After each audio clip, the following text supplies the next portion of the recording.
Welcome to another edition of Let It Be Known. We are brought to you by the Bell Project, where they are helping tens of thousands of families reunited and fighting the cash bail system. Also, the March On PAC is a women led group that is fighting for democracy. This morning, it's a Friday, of course, and there are some stories today that demand attention and not for the reasons you are hearing everywhere else. An 18-year-old Texas teen was sentenced to 25 years, and the courtroom erupted in disbelief. The viral moment at a Coldplay concert that somehow turns into an Oprah interview raises serious questions about who gets a platform in America. And in the NBA, a devastating injury that could completely shift the championship picture. So stay tuned this morning because we are not just going to give you the headlines, but we're giving you the full picture. So make sure that you are subscribed to Let It Be Known News on YouTube and head over to blackpressmediausa.com for the full stories and updates throughout the day. Um, before we even get into our main topics, got to get into uh, something that is kind of flew under the radar, but it's so disturbing on a lot of levels, and we'll discuss. But this story here, let's check it out. Alex Williams got an assignment for Black History Month. Describe a hero. She chose Bessie Coleman, the first African-American woman to earn a pilot's license in the United States. She flew in the sky and she got to do everything that she wanted because even though everybody was like, no, you can't do that. You're a girl and you're Black. You can't do that. But her third grade teacher told her Coleman, nicknamed Brave Bessie, was not a hero. I was mad because I took all that work and my mom, she already got the board. Alex's mother, who works at the FAA, pushed back. That's when I switched into mommy bear mode and said, wait a minute. And so I grabbed my phone and I emailed her, and she, in turn, did say to me, no, she can't do her. She's not a hero. And I was like, I beg to differ. But she said the teacher suggested more well-known figures like Harriet Tubman or Maya Angelou. And when it came time to present, Alex was not called on. She cried. She was very upset. Her mom decided to take her to FAA headquarters, where she detailed Coleman's life to agency officials, including the deputy administrator. Bessie Coleman was known as Queen Bess, Brave Bess. Bessie Coleman would walk on the wings of airplanes and parachute out. Alex was also presented with a copy of a newly minted coin commemorating Coleman, along with a Coleman Barbie doll. What's the lesson for you, Alex? Not to take no for an answer because there's a big, gigantic yes at the end of the road. Yamiche Alcindor, NBC News, Washington. Oh gosh! So the teacher's gonna tell her who she she can decide. The teacher's gonna decide who the hero should be for her. The mother turns out works at the FAA, and we're talking about Bessie Coleman as the hero. I can go into a whole diatribe about all of this, but you get the picture. This is terrible. Yes, indeed, it is also, as we mentioned, it is Friday, and our man RG says it is Happy Swag Hoodie Day. He's rocking Southern Union, and he says good luck to the Lady Jags. They will take Dawn Staley and her Lady Gamecock, take on the Lady Gamecocks tomorrow. Also, today is the 25th anniversary of the invasion of Iraq, and so here we are now in Iran. As far as that first story, RG says he would move his child out of the entire school district. The teacher must be MAGA. It's ridiculous. It's absolutely ridiculous that they were tasked with picking a hero for Black History Month. And she picked Bessie Coleman.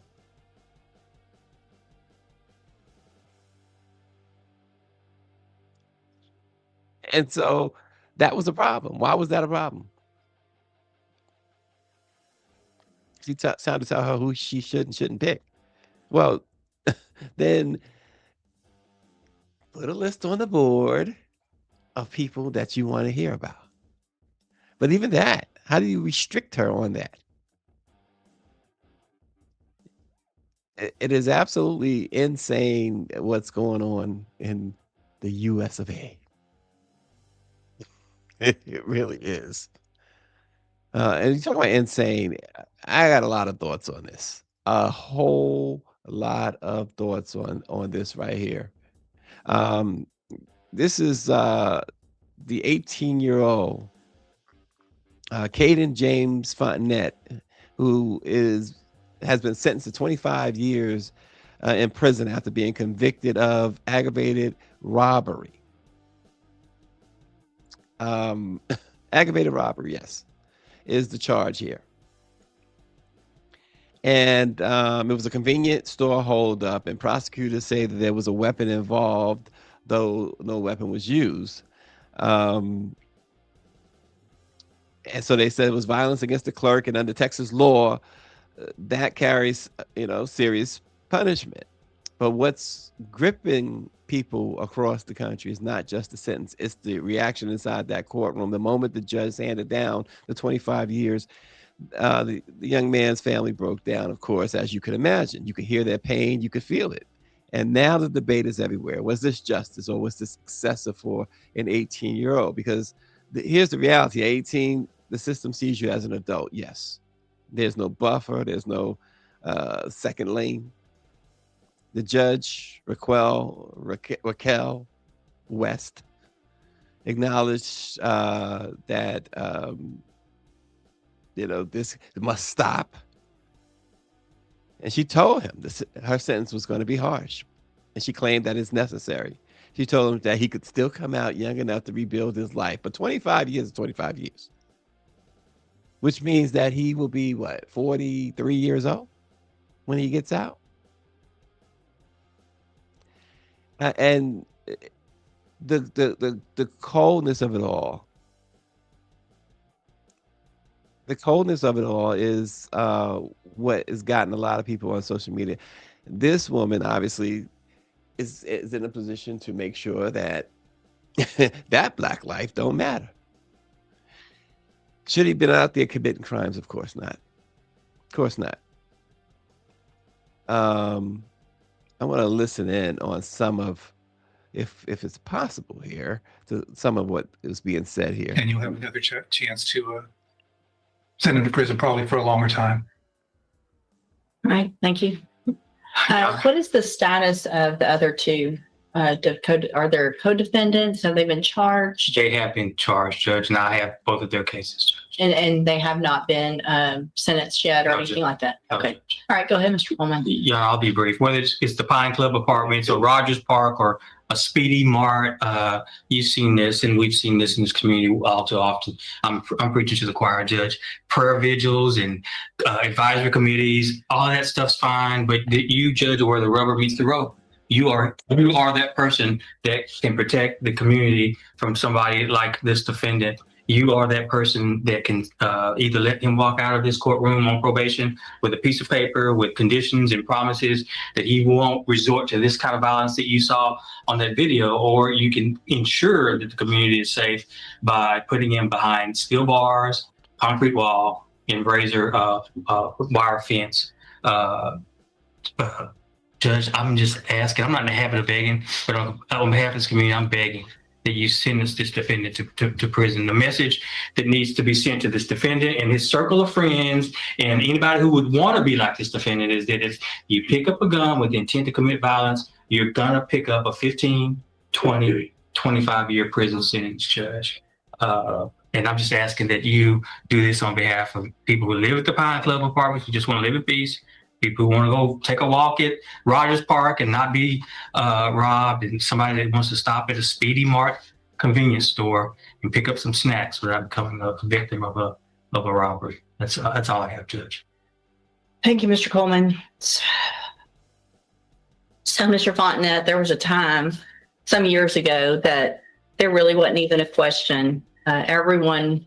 State's attorneys were recommending youthful offenders, probation, let's give everybody an opportunity.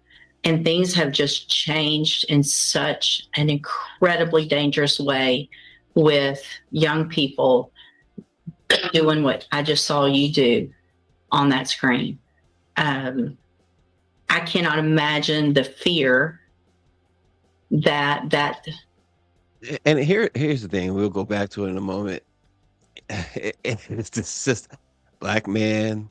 I'm not saying again because he's black, you got to have consideration. But look, and as RNG says in Texas, you have to declare as a judge your political affiliation.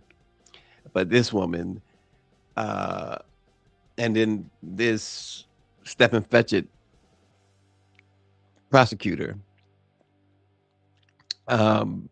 if you give this kid, he's 18, it was a hostile act, and there's a little bit of a difference, I think, hostile and violent, because no weapon was used, and people would say, well, what do you want them to use the weapon, and now you sentence them to 25 years? The fact is, you could send a message.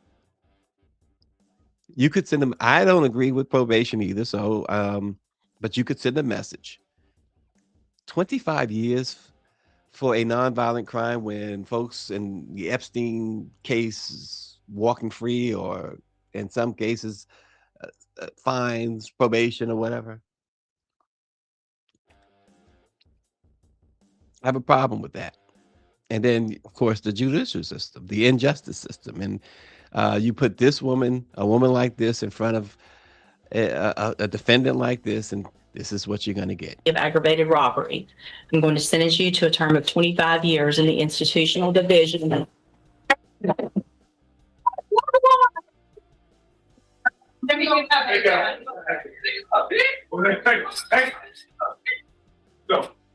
on, Mom. Here. 25 years. No one was hurt, let alone murdered, sexually assaulted. You could rehab an 18-year-old. To make an example out of him, as the black prosecutor was saying, is ridiculous. You make the example. There's other ways to make an example. I just think you give somebody a chance in this situation. You could remove them from society for a couple of years if you felt the crime was that bad. 25 years. RNG says the only good thing about it on Texas, he has to serve half and he will be up for parole. He lived in Texas for 5 years. I'm sorry. Yeah, I understand that he will be able after 12 and a half years.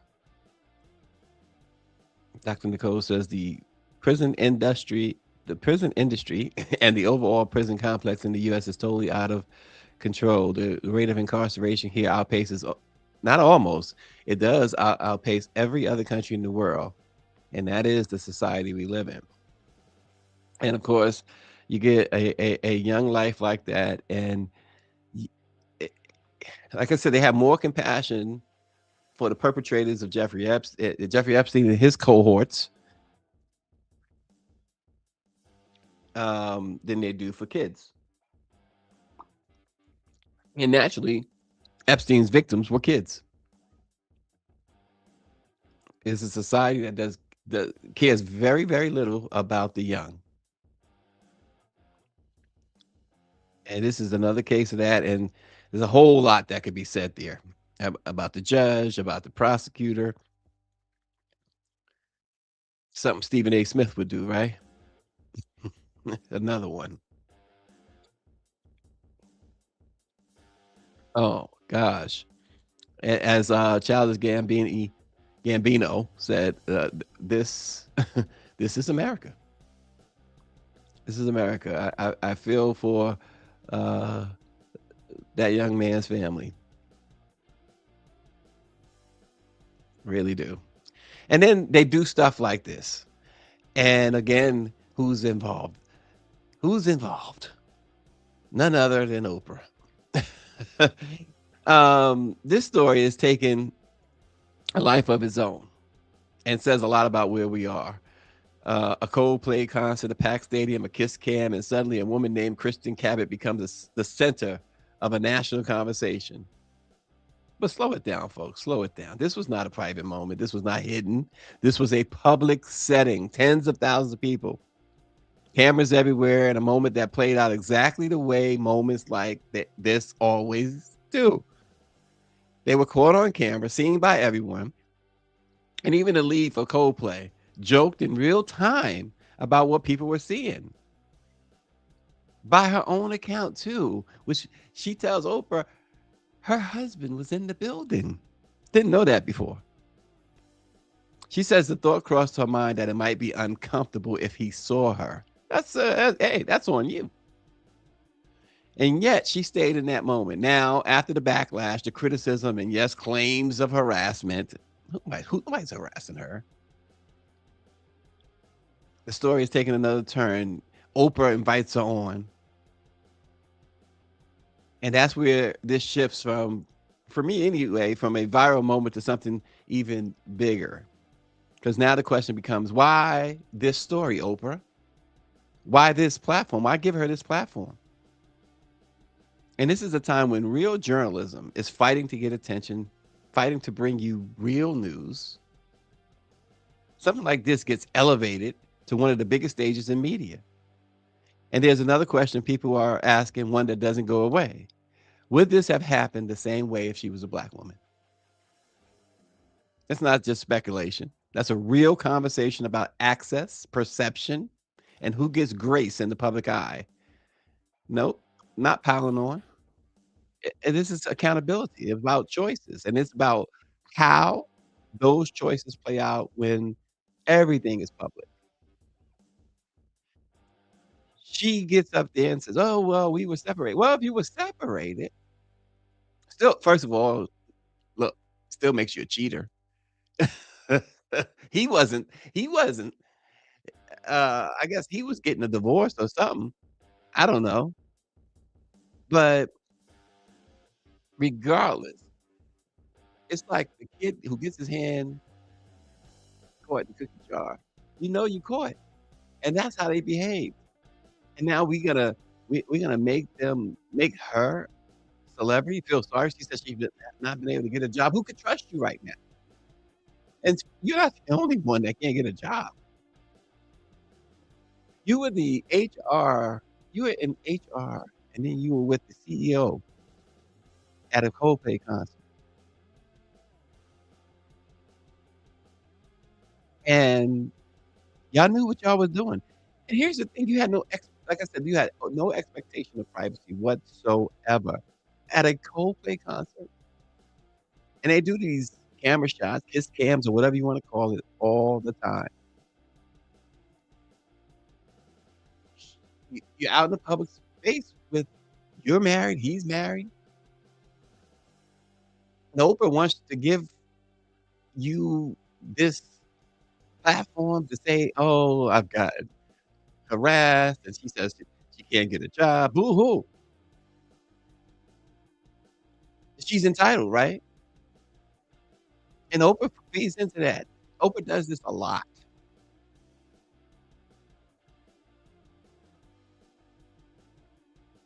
That's what being with the other folks, I'm glad I'm not and in this moment because, you know, people like Oprah gets protected because she's Black. Give me a break. Why put this lady on? When how about Oprah, the story we just had with the young lady, with the little girl, the third grader who wanted Bessie Coleman as her hero in the white teacher said no. How about bringing her and her mother who works for the FAA, who did the right thing? How about bringing them on your platform? No. Every time, and challenge me on this. Every time Oprah's, uh, what do you call it? Her favorite things when she give away the cars. Her audience was basically one shade, and as the song says, it was a lighter shade of pale.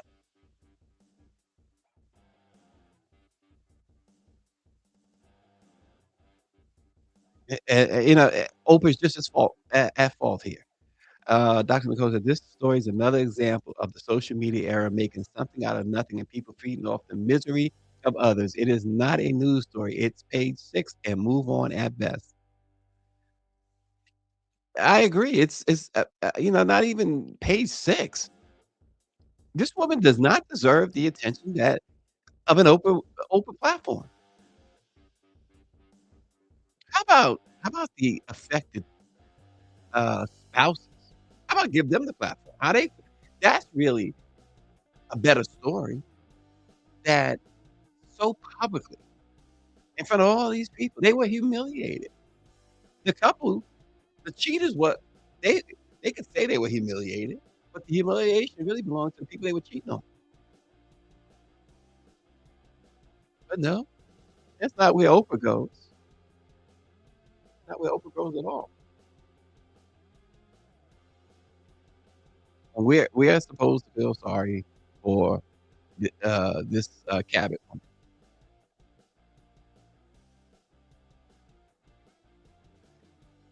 I mean, this right. The story.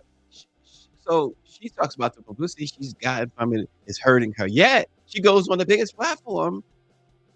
What? It's been a year later or more to revive the story.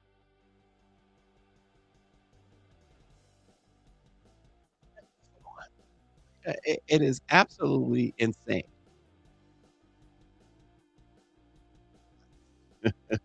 It's just insane. There's Oprah. I've never been a fan of Oprah. I don't care what y'all say.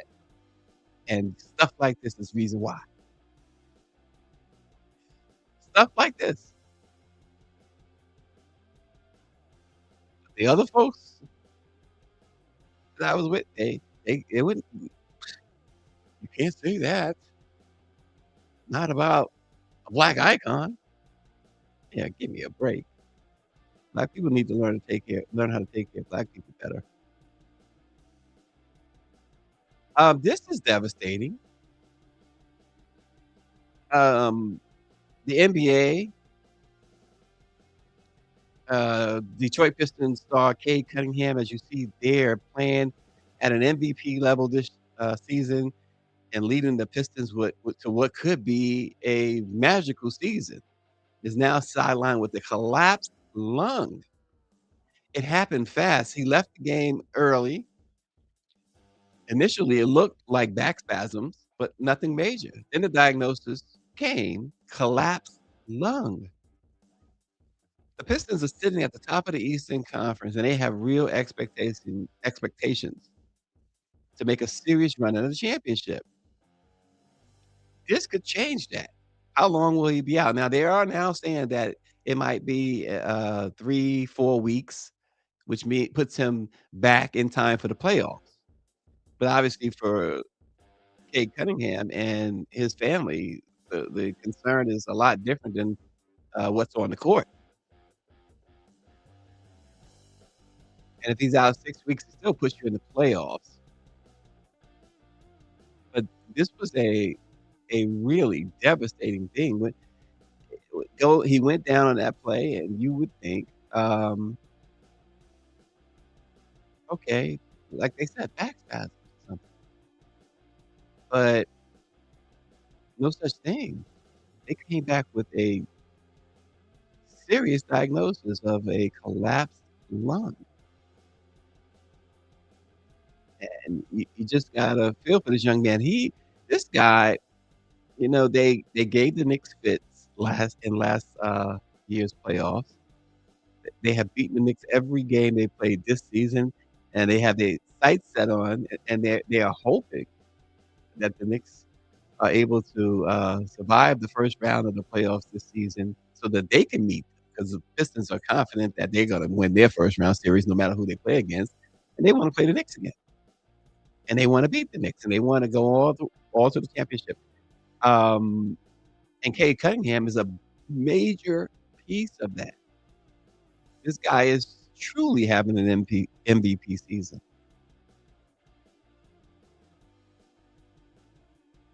And it's the most unfortunate thing, but this is what happens in sports.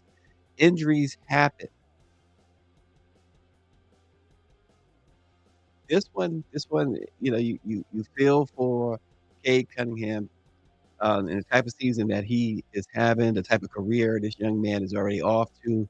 Um, he's only been in the league a couple of years or so, and you see Hall of Fame written all over this kid.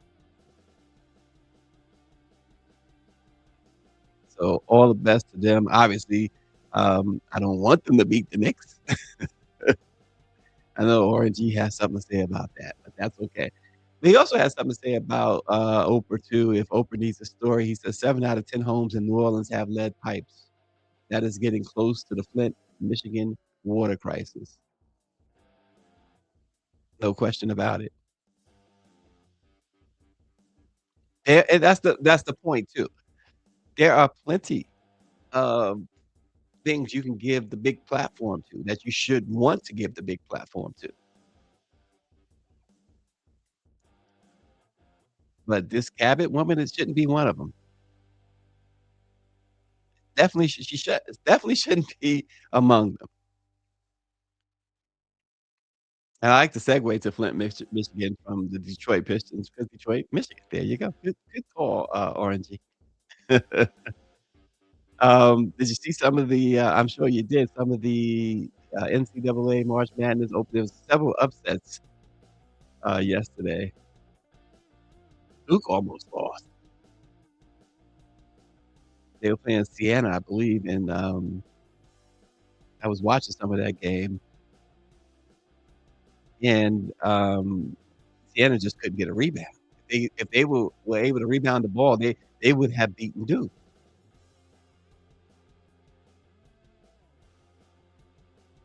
And so we'll see. But check out Swag Sports on YouTube, RNG Swag Sports. I'm sure he's gonna have a whole lot more on March Madness and more.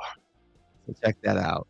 Um, and it's Friday. We gotta check in with our girl to see what she is talking about this morning. I think it's a flight attendant who tried to smuggle some stuff. So we're gonna check her out. RG says yes, and once again, Ohio State makes another first round exit. Yes, they did. I saw that too. TCU took care of business with them. And as that game went on, folks, I was watching, especially as we got to about, I'd say for me, the 8-minute mark in the second half, and I thought, huh, I Ohio State is cooked. I mean, it was a very close game. I think the lead changed hands a few times over the last several minutes, but I just felt the way, the confidence, and that's what happens when you are the top seed and you're playing the lesser seed. And when they are hanging around, and they're playing you tough, their confidence builds more throughout the game. Yours, the favorite, not that it lessens any, but it gets in your head. And that's exactly what happened with TCU and Ohio State. They got into Ohio State's head. Clearly, Ohio State's the better team, but they got in their heads like boxers, right? All the time. When one of my favorite interviews and one of my favorite boxers ever is Sugar Ray Leonard, and um, he talked about, and we all know if you were around then, if you were into boxing, when he went up against Marvelous Marvin Hagler after being away from the sport for over 2+ years. For 2+ years, Ray recovering from that detached retina, gets in the ring against the great Marvin Hagler. But he pre-fight, all the build up to the fight, he kept goading Hagler. He used the press. Oh, y'all give Hagler, y'all don't give him enough credit as a boxer. As a boxer, Hagler was a puncher. He was a slugger.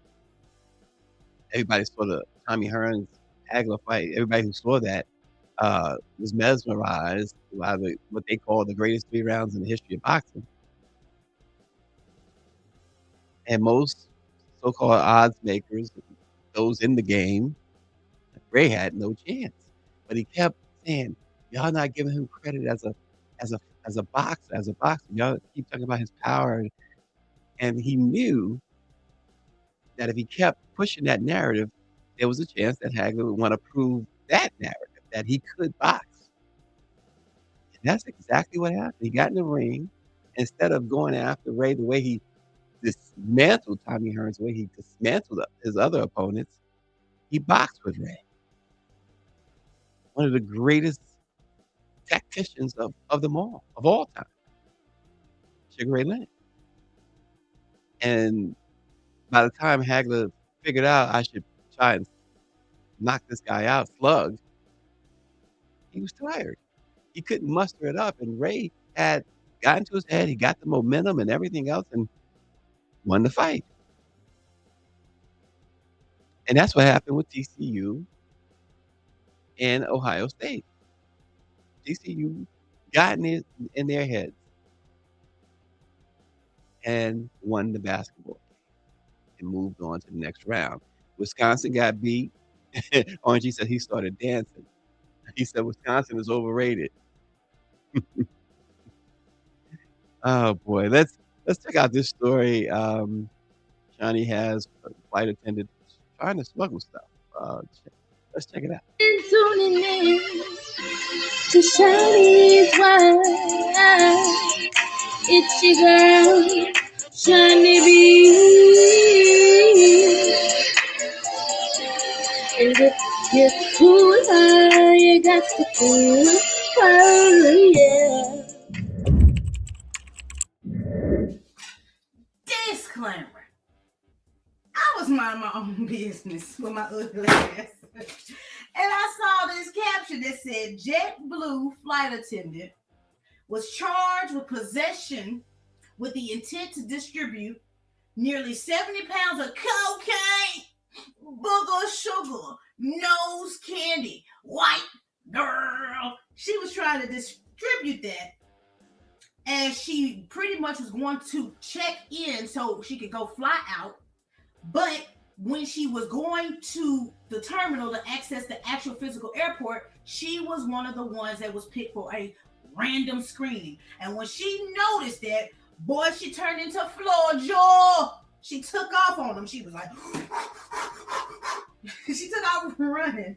And the thing about it is, Marsha, they looking for you. They probably got you. Now, Marsha Reynolds, age 31, is from Jamaica, New York, okay? She has now surrendered to the Drug Enforcement Administration at the JFK airport, okay? I don't know if y'all ever been to flight attendant school, but baby, it's an excruciating long time. Do you hear me? And the thing is, when you finally get your wings, you got privilege. Do you hear me?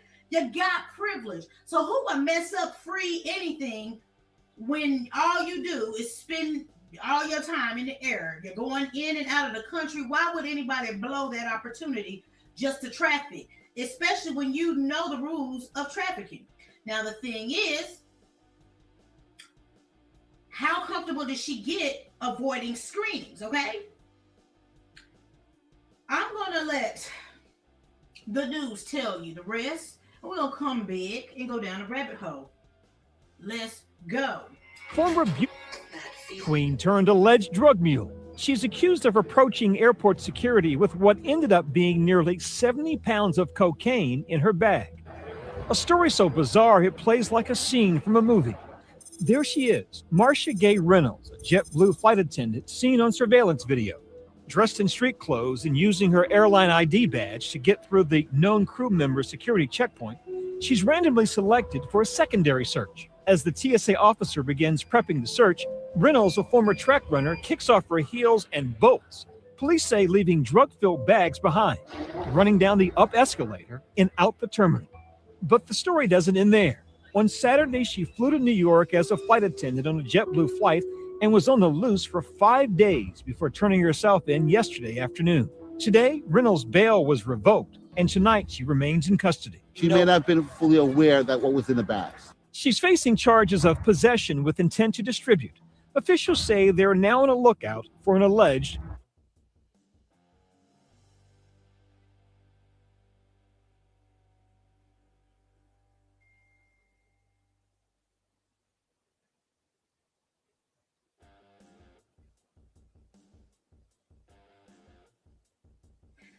Oh, Marsha. Girl, your glass wasn't thinking. Now, she is beautiful. A glass is just a phrase. I like to just as a noun. I use it for everything. And when I originally was looking at her pictures, like, she's a really pretty person before they made mention that she was a former beauty queen. But she was also a track star. She a runner, she a track star. She took off. So again, she was non-uniform, but she used her clearance to get access to the part she thought she was going to be able to breeze through.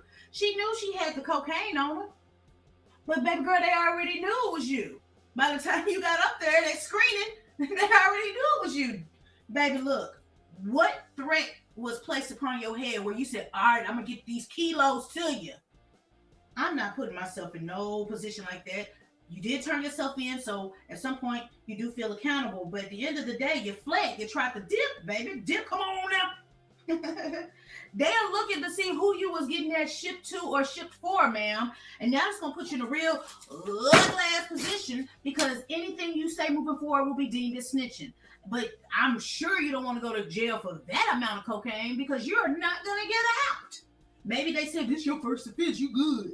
You ain't got no more government clearance. You probably revoked your passport. Girl, was it worth it to put your thing down, flip it, and reverse it?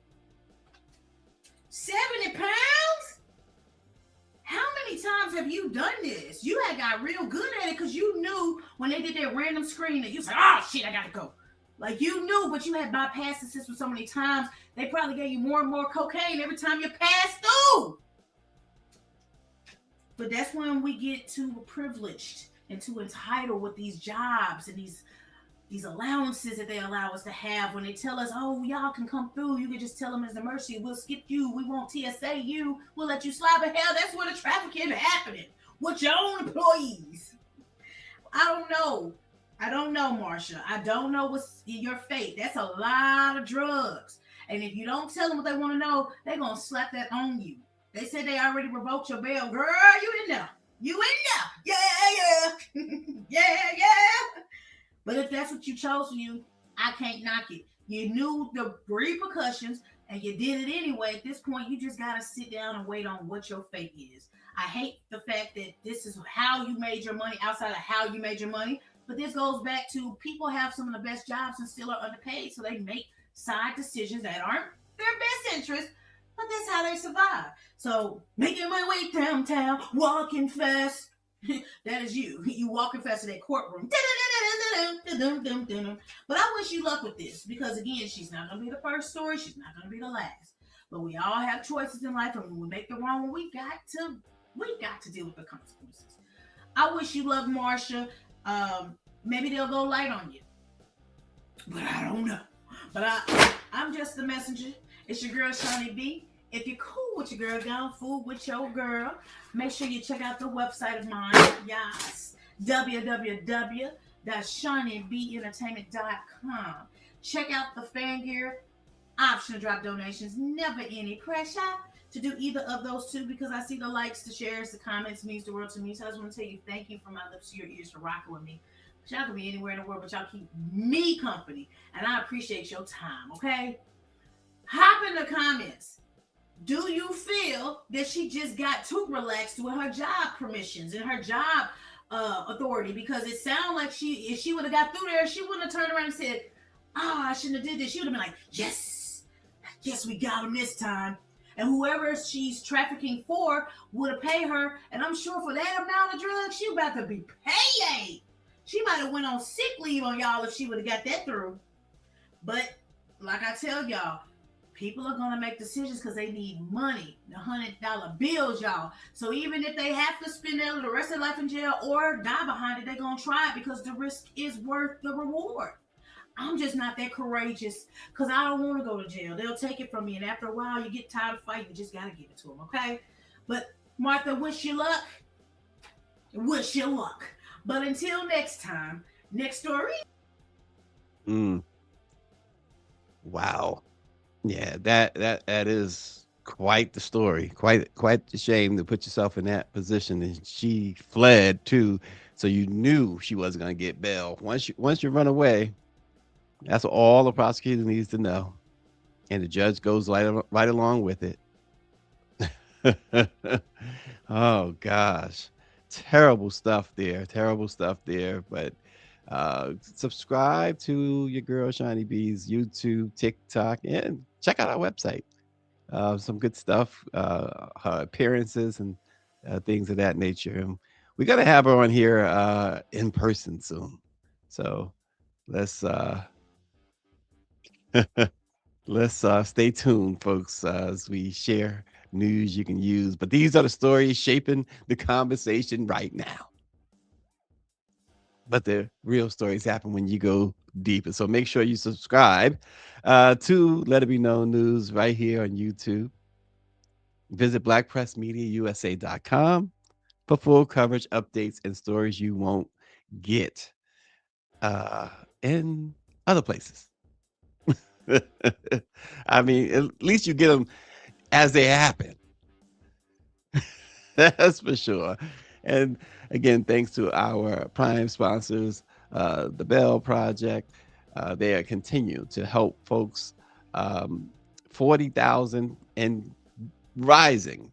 And next Wednesday, we'll have a representative from the Bell Project on Let It Be Known to talk more about what they're doing, what they have done, and what they plan to do as they try and get rid of this cash bail system, and help families who are struggling to meet even the smallest of bails. If you didn't catch our story on blackpressmediausa.com about the young lady who was held on $250 bail and just almost ruined her life. But they came to the rescue, as they have in tens of thousands of cases. So stay tuned for more. And we are also grateful to the March On Pact. They say it's time to fight back. It's a predominantly women-led pact that is fighting the fine fight, and they're fighting as hard as anybody to preserve and protect democracy, looking to endorse Democratic candidates who have a spine. That's what it comes down to. They say who has a spine. I say that. I'm putting words in their mouth, but basically this is what it rounds out to be. It's definitely what it rounds out to be. But it's Friday, so we're gonna get out of here a little early because it is Friday, and I want to check out RNG anyway, and all the stuff he's got going on with the follow him on the Swag Sports, because yesterday's March Madness looked just like that, March Madness. So I am now I'm intrigued. And don't forget, we got a major announcement coming next week. So stay tuned, because like this guy, you want to let it be known. So join us as we continue to give you news you can use, stuff that starts your day, perhaps on the right foot, as James Brown says, on the good foot. Thanks for always sticking with us. Let's go! Let's go, Flav. Hey!